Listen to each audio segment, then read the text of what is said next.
Muchas veces vamos a escuchar esa típica frase: yo me dirijo directamente con Dios.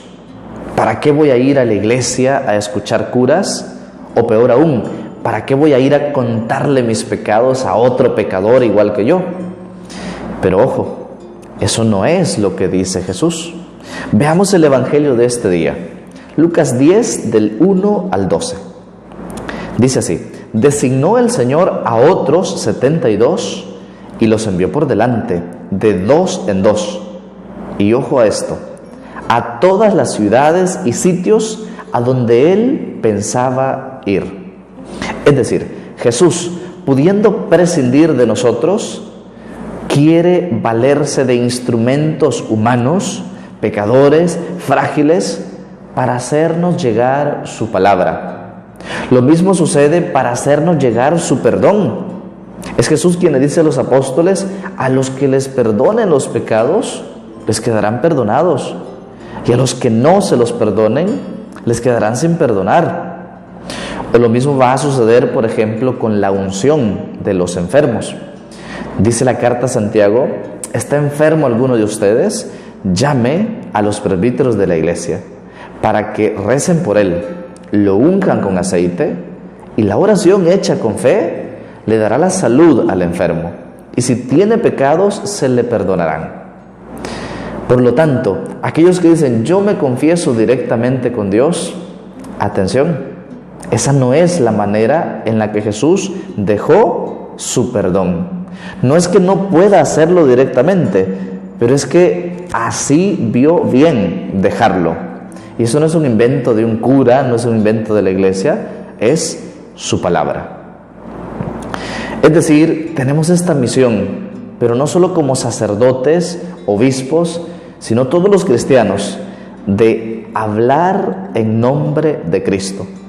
Como va a decir San Pablo, nosotros somos la carta de presentación de Cristo ante los demás. Esto es algo muy hermoso, pero conlleva una gran responsabilidad, la de transmitir el mensaje íntegro, sin conveniencias, sin sacar solo lo que me gusta, sino el mensaje completo. Y este día, hermanos, les quiero hacer una petición especial. Pidamos por el Papa Francisco. Yo me quedo admirado de todo el bien que está haciendo en la iglesia el Papa, en serio.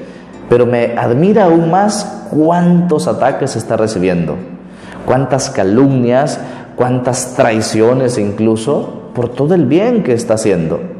Y no tengo que ir tan lejos, se los pongo de una manera sencilla. Cada vez que hago un video sobre el Papa Francisco, o que incluso lo menciono, no saben la cantidad de ataques que llegan en los comentarios.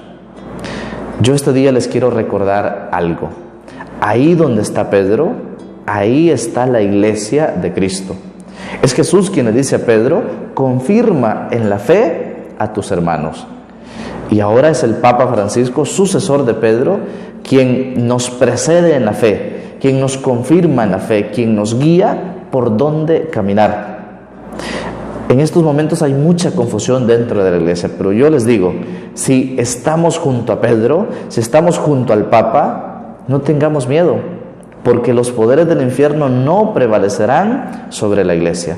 Es más, Jesús le dice a Pedro: Satanás ha pedido permiso para zarandearte, pero yo he orado por ti, para que tu fe no desfallezca.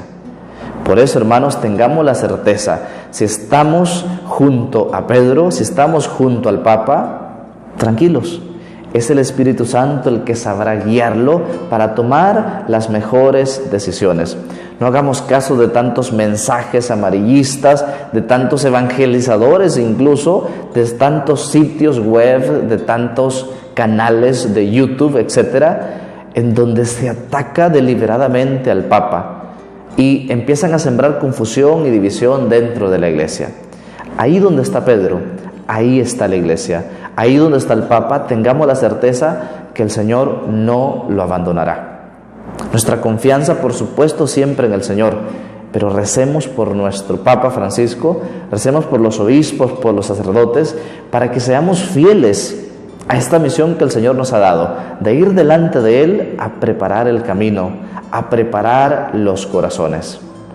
Jesús no se contradice, Jesús no se equivoca, y se ha prometido que va a orar por Pedro, que va a orar por el que va a confirmar en la fe a sus hermanos, para que su fe no desfallezca. Confiemos en eso, creámosle a Jesús. Y si Él ha dicho, los poderes del infierno no prevalecerán sobre esta iglesia, confiemos en su palabra. Ánimo, hermanos, a perseverar en oración, que juntos, si nos unimos pidiéndole al Señor fortaleza, pidiéndole al Señor luz, sepamos que todo estará bien. Que el Señor les bendiga. En el nombre del Padre, del Hijo y del Espíritu Santo. Amén. Que tengas un excelente día. Soy el Padre Santo.